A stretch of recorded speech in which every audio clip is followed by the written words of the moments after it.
네, 안녕하세요. KBS 워싱턴 특파원들과 함께 미국의 정치 현안을 짚어보는 시간, 워싱턴 특파원과 줌인하는 워특 줌인 시간입니다. 저는 KBS의 김양순 기자입니다. 네, 전 세계에서 가장 큰 국제기구죠. 어느 국가에 소속되어 있지 않고 190개가 넘는 국가들이 평등하게 힘이 있어서가 아니라 한 표를 행사하는 곳, 그리고 세계의 평화를 유지하기 위해 노력하는 곳 어딘지 아시겠죠? 바로 유엔입니다. 미국 뉴욕에서 지금 유엔 총회가 열리고 있는데요. 우리나라 문재인 대통령도 4년 연속 기조연설에서 종전선언을 해야 한다라는 한반도 평화를 향한 의지를 피력했습니다. 찾아보니까 우리 모두 초등학교 사회 시간에 6학년 사회교과서에 나오더라고요. 2차 세계대전 이후에 국제연합이라는 국제기구가 왜 생겨났고 이들이 무슨 일을 하는지에 대해서 말이죠. 네, 그런데 이 세계 각국이 어떤 외교의 꽃을 피워내거나 아니면 외교의 각축의 장을 열어야 하는 이곳 유엔 총회, 올해는 유난히 냉기와 냉소가 가득해 보입니다.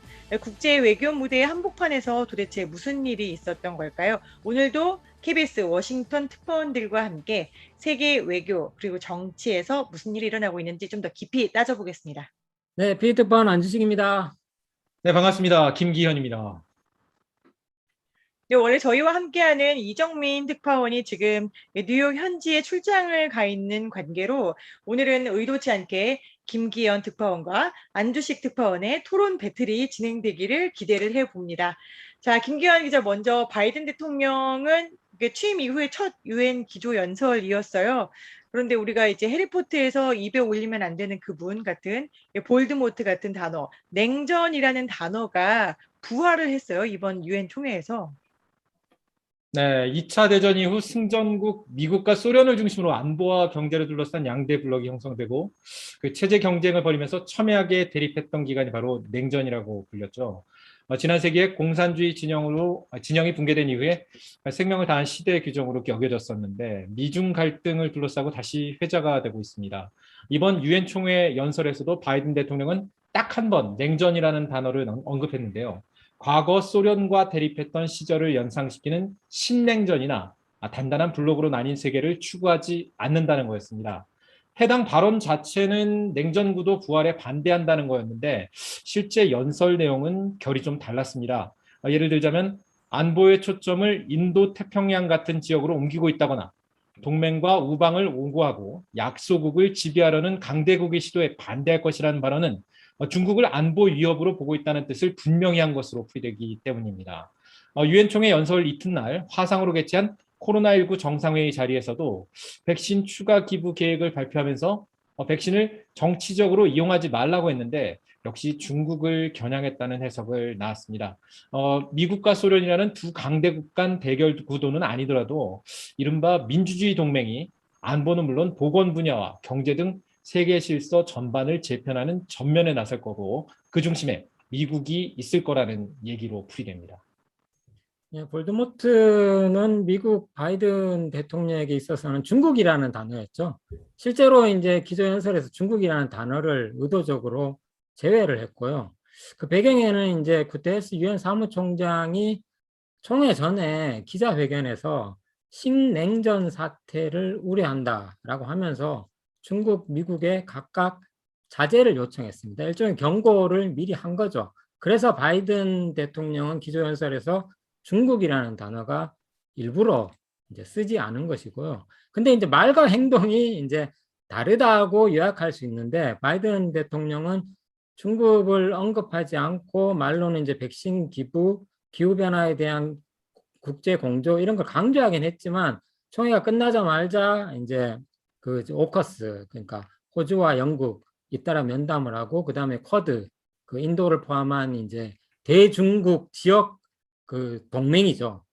거기를 모아서 결속을 다지는 행사만을 했습니다. 실제로는 유엔 그 총회를 그 이제 그 대중국 전선을 위한 그 어떤 장으로 활용했다. 행동으로는 그렇게 볼 수 있는 거죠. 여기에 중국은 어떤 대응을 했냐면 중국도 이제 자극적인 언사나 이런 거는 쓰지 않았지만 역설적으로 다자주의를 이렇게 계속 언급을 했는데요. 아까 제가 방금 이야기했듯이 미국이 소지역주의 대중국 포위 전선을 그으니까 중국은 오히려 다자주의, 그러니까 포괄적 다자주의를, 그러니까 미국을 상대하는 어떤 이제 전략으로 일부러 더 자주 언급한 것으로 보입니다. 언론 보도를 보신 분들은 유엔에서 온 국가들이 무슨 얘기를 했냐라는 거는 다 전혀 모르실 거고요. 저만 하더라도 이제 미국하고 중국이 뭔가 한판 붙는 것 같다. 그다음에 이제 미 국무부에서 뭐 차이나 하우스라는 거를 만들어서 오히려 대중국 전선을 강화하려고 한다. 이제 어떻게 보면은 더 좁아진 거예요. 하우스가 돼버렸으니까. 이런 내용만 좀 접하게 돼버렸는데 사실 이렇게까지 중국에 대한 반중 구도 혹은 중국이 미국에 대한 너네 이러면 안 돼 조심해라고 하게 된 데에는 일주일 전에, 그러니까 유엔 총회가 열리기 정확히 일주일 전에 오커스, 지금 안주 식스파운이 얘기했지만 오커스라는 어떤 동맹 협의체라는 거를 발표한 데도 좀 이유가 있는 것 같아요. 네, 오커스는 호주, 영국, 미국 국가 이름의 앞글자를 딴 겁니다. 오스트레일리아, 영국 같은 경우에는 UK라고 부르죠. 미국은 United States, US 이 글자의 앞부분을 따가지고 새로 만든 조어인데요. 나라 이름을 합쳐서 부를 만큼 끈끈한 동맹임을 과시하려는 뜻으로 풀이됩니다. 기존에도 영어를 사용하는 국가들이라 끈끈했던 관계인데 이번에 새로운 협정을 맺으면서 핵 추진 잠수함 기술 이전 이걸 공식화했습니다. 문제는 프랑스가 호주와 이미 디젤 엔진 잠수함 12척을 수출하기로 했었는데 이게 파기됐다는 겁니다. 미국은 중국을 견제하고 유럽연합에서 탈퇴한 영국은 전통적인 해양 강국으로서 아시아 지역으로 세력 확대를 추구할 수 있다는 계기가 될 수 있고 호주의 경우에 핵 추진 잠수함을 보유한 군사 강국의 희망이 현실화된 것이라는 게 이번에 의미라고 얘기할 수 있겠지만 프랑스는 독일과 함께 유럽연합의 맹주라고 얘기할 수 있죠. 잠수함 수출길이 막힌 것과는 별도로 아시아 태평양 지역을 중심으로 한 새로운 안보 질서가 재편이 되면 이런 도전을 반길 리가 없습니다. 프랑스는 이 때문에 한때 미국과 호주 대사들을 소환하는 등 외교적 강경책도 썼었는데요. 현지 시간 9월 21일부터 27일까지 각국 정상들이 유엔 총회장을 찾거나 사전 녹화 방식으로 연설을 계속하고 있는데 에마누엘 마크롱 프랑스 대통령은 녹화 연설도 안 했습니다. 다만 프랑스 외교장관이 마지막 날 연설을 앞두고 있을 뿐입니다. 일단 바이든 대통령은 마크롱 대통령에게 대면회담을 약속한 데 이어서 전화통화까지 하면서 우방을 달래기에 나섰다. 이렇게 보는 게 현재 상황인 것 같습니다. 당사국이라 할 수 있는 중국도 엄청 반발하고 있는 상황이죠. 그 오커스 관련해서 이제 중국 학자가 한 며칠 전에 이제 호주 공영방송 ABC와 인터뷰를 하면서 방송에 대놓고 뭐라 그랬냐면 앞으로 호주는 핵 공격의 대상이 됐다. 이런 섭득한 말을 하더라고요. 그러니까 이제 당국자 발언은 아니지만 중국 체제상 보면 이제 지도부의 그 어느 정도의 이제 생각이 들어있는 경고라고 봐야 되는데요. 그만큼 중국은 크게 반발하고 있습니다. 그럴 수밖에 없는 게 이게 그러니까 이제 핵 추진체 잠수함이라고 하지만 실질적으로는 핵을 사용할 수 있는 기술을 이전해 주는 거기 때문에 핵 보유 국가가 하나 더 늘어나는 것으로 중국은 이 사태를 지금 바라보고 있는 것 같습니다. 그리고 방금 이제 김기현 특파원이 이야기한 것처럼 EU와 미국의 분열도 심화됐습니다. 이것 때문에. 그러니까 프랑스 같은 경우에는 단지 돈 문제도 있긴 하지만 이제 실제로 이 오커스를 이렇게 그 처음 프레젠테이션을 할 때 그때 보리스 존슨 총리가 잉글리시 스피킹이라는 표현을 썼거든요. 그러니까 이거는 과거에 프랑스가 굉장히 안타까운 어떤 기억을 갖고 있는 앵글로 섹슨 동맹을 연상하게 했다는 어떤 그 평가를 받기도 했습니다. 그 앵글로 섹슨 동맹이라는 게 뭐냐면 이제 그게 사실은 1, 2차 세계대전 때 보면 그 유럽하고 그 미영 이쪽하고는 약간 결이 다른 부분이 사실 있었잖아요.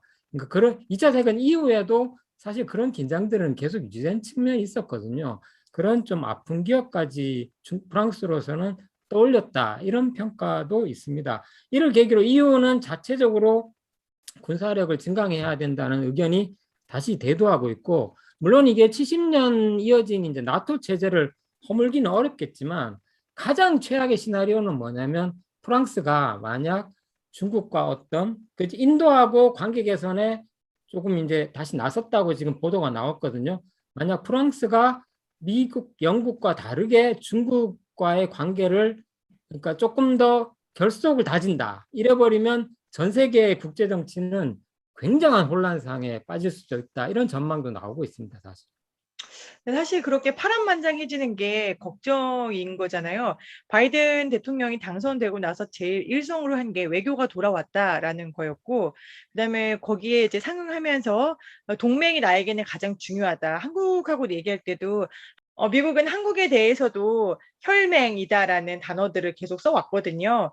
그런데 이번에 이제 아프가니스탄 철군에서 드러나는 것처럼 우리가 여기에 이제 이해관계가 없으면은 우리는 철군할 수 있어라는 예외를 만들었고, NPT 핵 비확산 조약에 참여해 있는 국가들에게 그 군축, 우리가 무기를 줄이고 그다음에 군비를 줄이고 핵을 갖지 않음으로써 세계 평화를 진전시켜 나갈 수 있다라는 게 그 NPT의 핵심이잖아요. 그 NPT에 가입해 있는 국가들에게 그렇게 핵을 가지면 안 된다라고 종용을 해놓고, 사실은 이렇게 호주에게는 핵 기술을 이전하는 방식으로 사실상 핵을 보유하게끔 또 예외를 만들었어요. 그렇다면은 안주식 특파원이 말씀하신 대로 이런 예외들이 결국에는 동맹들, 전통적으로 보면은 나토, 그리고 EU, 그리고 한반도, 그리고 일본까지 포함을 해서 이런 전통적인 동맹들에게 균열을 일으키는 방식으로 바이든 대통령이 대중 하우스를 만들기는커녕 오히려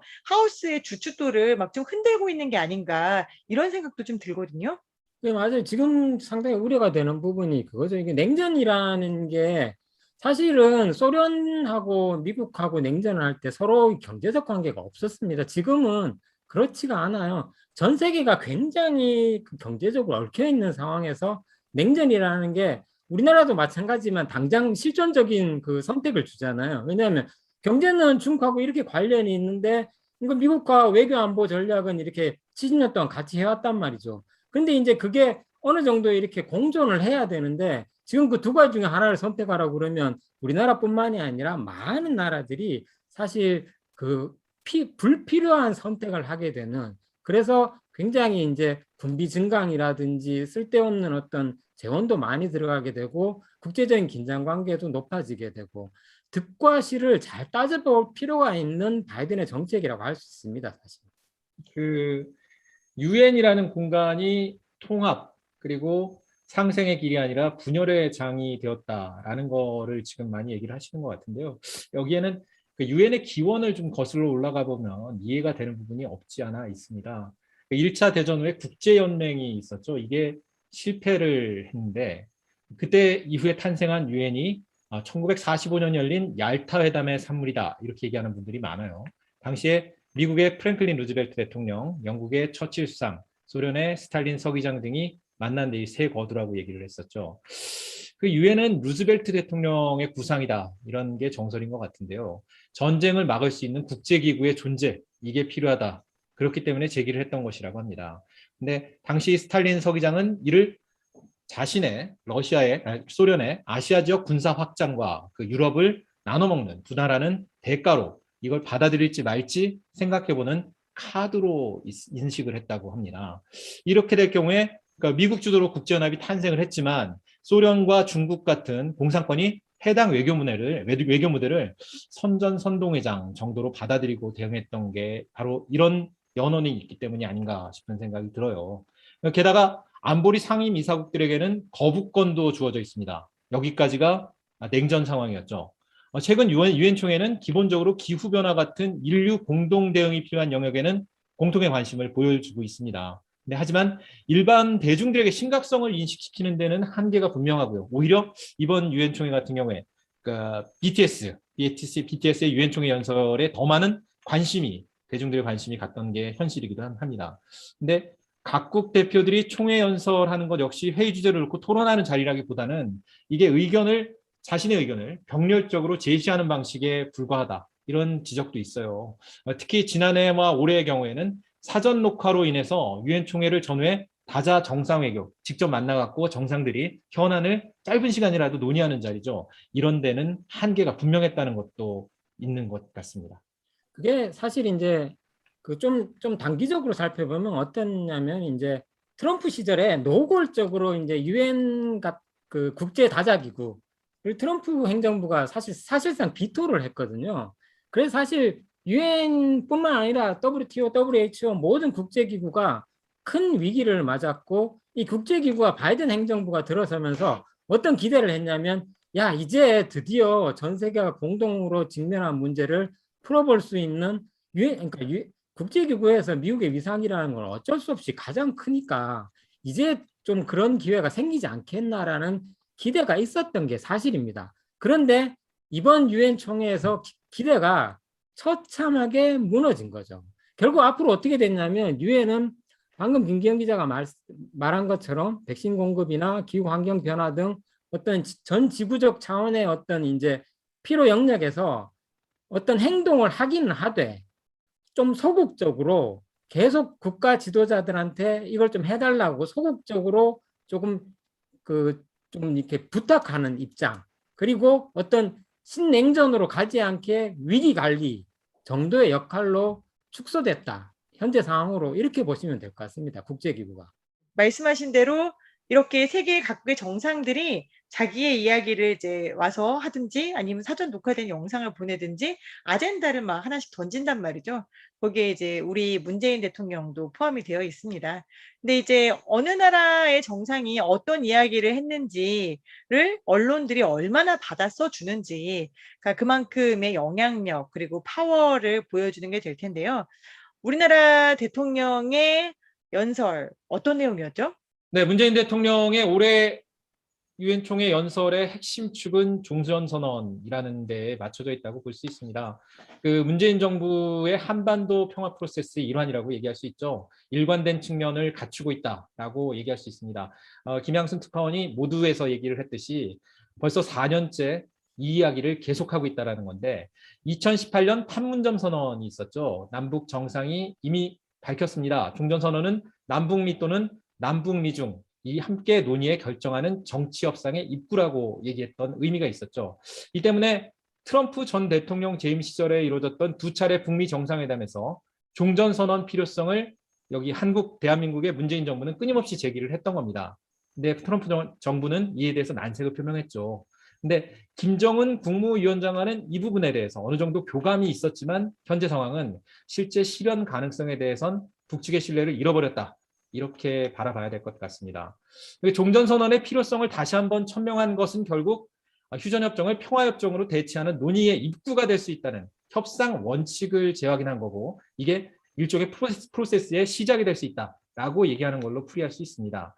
근데 핵 문제는 물론 주한미군 지위 등 추가로 따르게 될 수많은 현안들이 여기에 있거든요. 이런 논쟁점들 같은 경우에도 종전선언을 일궈낸 당사국들이 함께 그 자리에 모여서 논의로 풀어가보자는 뜻으로 해석할 수가 있을 것 같습니다. 문제는 문재인 정부 임기 말이라는 점입니다. 추진 동력이 없다는 건데 이 시기에 제기한 건 협상 동력을 찾겠다는 의미는 적은 것으로 보입니다. 일단 대신에 문재인 대통령 재임 기간 동안 남북미 논의 과정으로 볼 때 앞으로 나갈 수 있는 최선의 길이 바로 종전선언으로 시작하는 거다. 이런 판단을 공개적으로 다시 한번 표명한 거다. 이렇게 생각해야 되지 않을까 싶습니다. 그러니까 종전선언이라는 게 제 생각에는 유엔이라는 이제 틀 안에서 보면 사실 뭐 맞는 주제죠. 왜냐하면 분쟁 당사국이 긴장 완화를 위해서 전 세계에 호소하는 일종의 뭐 퍼포먼스 이런 측면에서 볼 수 있거든요. 유엔이라는 무대 자체가 세계 평화를 이야기하고 분쟁 당사국들이 어떤 대화를 통해서 해결한다는 어떤 그런 주제를 이야기하는 자리니까요. 사실 어긋난다고는 할 수 없는데 하지만 문제는 기후변화도 그렇고 백신 공급도 마찬가지지만 그 말이 중요한 게 아니잖아요. 실효성이 중요하죠. 그러니까 그 말을 뒷받침해 줄 수 있는 어떤 실효성 있는 어떤 구체적인 방법론에서 이제 이 주제의 어떤 이제 실제로 작동을 할지 안 할지를 판단해야 되는데 그 측면에서 보면 종전선언은 굉장히 한국이 국제 무대에서 좋게 선언할 수 있는 좋은 소재긴 하지만 그 집행 능력에 있어서 보는 부분은 조금 냉철하게 따져봐야 되는 소재다. 이렇게 보시면 될 것 같습니다. 바로 그 집행 능력이라는 게 문제인데요. 종전선언이라는 게 대한민국이 우리 사실 70년 동안 실효적인 전투가 없었어. 사실상 전쟁이 없거든. 우리 전쟁 끝났어. 자, ending the war 선언할게 라고 한다고 되는 게 아니잖아요. 당사자국으로 우리, 북한, 그 다음에 중국, 미국 이렇게 4개 나라가 있단 말이죠. 종전선언을 어떤 떡으로 비유를 해보자면은 떡을 주는 국가가 지금 미국하고 중국입니다. 그리고 떡을 받는 국가가 우리하고 북한이에요. 근데 문제는 지금 떡을 줄 사람도 생각을 안 해요. 떡을 주겠다라고. 그럼 떡을 받을 사람은 떡을 받고 싶어라고 생각을 하느냐 하면은 북한이 떡을 받아야 하는 국가인데 북한도 나 그 떡 필요 없어. 내가 원하는 건 떡이 아니야. 난 빵을 원해. 라고 얘기를 하고 있단 말이죠. 그렇지 않나요? 일단 미국 반응부터 좀 살펴봐야 될 것 같다라는 생각이 듭니다. 이 말씀하신 대로 뭐 떡을 주려고 하는 국가인지 아닌지는 모르겠으나 일단 미국 반응에는 그 다른 부처가 아닌 미 국방부가 정례 브리핑을 통해서 대변인이 기자 질문에 원칙적으로 반응을 내놨습니다. 존 커비 국방부 대변인이 미국은 논의에 열려 있다 이런 답을 했는데요. 다만 미국 정치협상 당사자로 지목되고 있죠. 백악관, 국가안전보장회의, NSC 또는 국무부가 아니라 이게 군 당국의 발언이라는 점이 한계가 있는 것 같습니다. 협상의 당사자가 아니거든요. 바이든 대통령은 유엔 총회 연설 당시에 한반도 비핵화를 위한 진지한 외교를 원한다고 밝혔습니다. 종전선언 자체가 논의 시작점이 아니라 한반도 비핵화를 전제로 해야 한다는 점과 함께 지금은 북측의 호응을 기다리고 있는 상황이라는 점을 암시하고 있는 것 아닌가라는 생각이 드는데요. 북한도 반응을 내놨습니다. 2018년 4월 27일로 기억하는데요. 판문점 도보다리 회동이 있었죠. 당시에 김정은 위원장과 문재인 대통령이 약 30분 동안 독대를 했었죠. 근데 그때 김정은 위원장이 했던 얘기 가운데 자기가 넘어야 할 가장 큰 장벽은 바로 그 북한 자신들을 적대시하는 미국의 위협이다. 이런 얘기를 했다고 합니다. 이 같은 인식이 계속해서 연장되고 있다라고 보는 것, 이게 맞는 것 같습니다. 그 한반도 이해 당사국들이 조건 없이 만나 종전선언 문제를 논의하자는 게 남측인데 북측은 적대시 정책 사전 철회를 논의 조건으로 내걸었다. 이렇게 봐야 할 것 같습니다.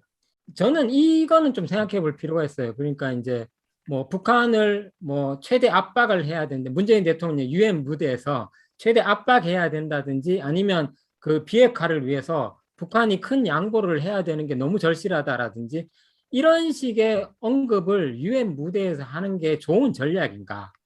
그래서 저는 사실 그 관점으로 한번 생각을 해보면 그 종전선언이라는 거는 어쩔 수 없이 단기간에 어떤 효과가 있을 수가 없거든요. 왜냐하면 지금 미중 간의 신냉전이라는 말도 나오고 유럽, 미국이 지금 갑자기 갈등 국면에 들어선 상황이기도 하고 지금 사실 온 국가들이 전부 이제 이 미국과 중국과의 재편 때문에 이 촉각을 곤두세우고 있는데 한반도의 종전선언에 대해서 어느 국가가 사실 그 제대로 관심을 가질 상황은 물론 아니죠. 그런데 그러니까 한국이 그러니까 문재인 대통령 저기 5년 그리고 더 길게 보면 노무현 대통령 때부터 한 20년간 사실 이제 그 어떤 종전, 평화 이런 메시지를 유엔 무대에서 계속 던진 것은 그 이유가 있는 거거든요. 왜냐하면 분쟁 당사국이 계속 분열과 갈등 그다음에 어떤 그 계속 갈등 이런 것들을 유엔 무대에서 이야기를 하면 그 국가의 문제는 점점 더 골칫덩어리가 된단 말이죠. 그러니까 한국으로서는 조금 현 시점에 효과가 없더라도 종전선언과 같은 이런 언사를 지속적으로 하는 장기 전략으로서 이런 것들이 좀 필요하다. 저는 그렇게 봅니다. 특히 올해는 우리가 남북한이 유엔에 가입한 지 30년이 되는 30주년이 되는 해거든요. 유엔에 가입하기 위해서 그렇게 남북한이 열심히 노력했잖아요. 영화 모가디슈에도 나올 정도로. 그런데 지금 이제 유엔에서 우리가 하는 말들이 얼마나 잘 들려지고 있는가, 또 유엔은 어떤 역할을 하고 있는가, 이런 부분에서는 좀 커다란 조망이 좀 부족한 것 같다라는 생각은 듭니다. 다자주의 무대라는 게 미중 갈등의 그러니까 이제 그 갈등이 증폭됨에 따라서 다자주의 굉장히 위기에 처해진 상황이에요. 결국 여기서 저는 이제 미국, 중국 간의 이 신냉전으로 현실적으로 지금 가고 있는 상황에서 어떤 길을 선택할 건가. 이 부분을 이제 잘 판단해야 되는 게 남북 관계나 어떤 이제 이런 것만큼이나 지금 중요한 거다.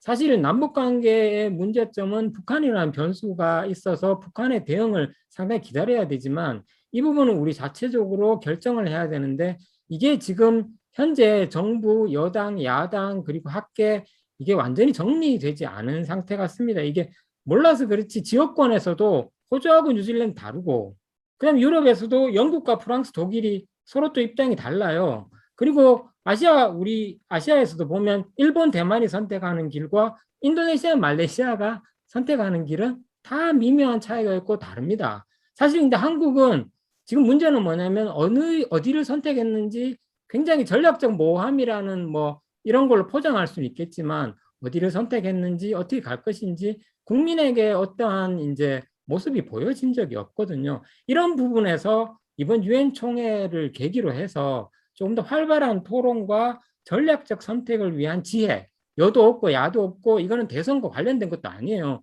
우리가 거의 뭐 50년, 100년 동안 살아갈 정치 체제예요. 그걸 선택하는 문제이기 때문에 굉장히 지혜롭게 선택해야 되는데 이번 유엔 총회가 그 계기가 됐으면 좋겠다는 생각이 저는 조금 있습니다. 김양순 특파원이 얘기했던 영화 모가디슈가 있었죠. 그때 배경이 30년 전인데 당시 상황은 남북한이 누가 먼저 유엔에 가입하는가 그걸 둘러싸고 외교전을 치열하게 벌리는 상황이었었죠. 근데 당시의 상황을 지금 반추해 보면은 대결 그리고 누가 더 잘났느냐 내가 이게 이길 수 있다 이런 구도였다라고 볼 수 있을 것 같습니다. 근데 30년이 지난 지금 남북한의 상황을 짚어보면은 많이 달라졌죠. 유엔이라는 틀 자체는 그대로지만 이를 채우는 대외 정책의 흐름은 시간이 지나면 달라지는 게 명확하다는 느낌이 듭니다. 한때 미국 외교의 두 축으로 불렸었죠. 이상주의와 현실주의도 더 이상 하나의 틀로 바라보기는 힘들다. 이런 관측이 많습니다. 무엇보다 국제사회에서 대한민국이라는 나라가 추구해야 할 지향점을 이 시점에서는 분명히 하고 이를 관철시키기 위해서 다자 외교의 틀을 적극적으로 또는 적절하게 활용해 나가려는 노력이 필요한 것 같습니다. 네, 오늘 KBS 워싱턴 특파원 줌인 저희가 준비한 내용은 여기까지입니다. 보다 생생하고 잘 알려지지 않은 뒷이야기들 더 열심히 취재해서 다음 주에 또 다시 찾아뵙겠습니다. 감사합니다.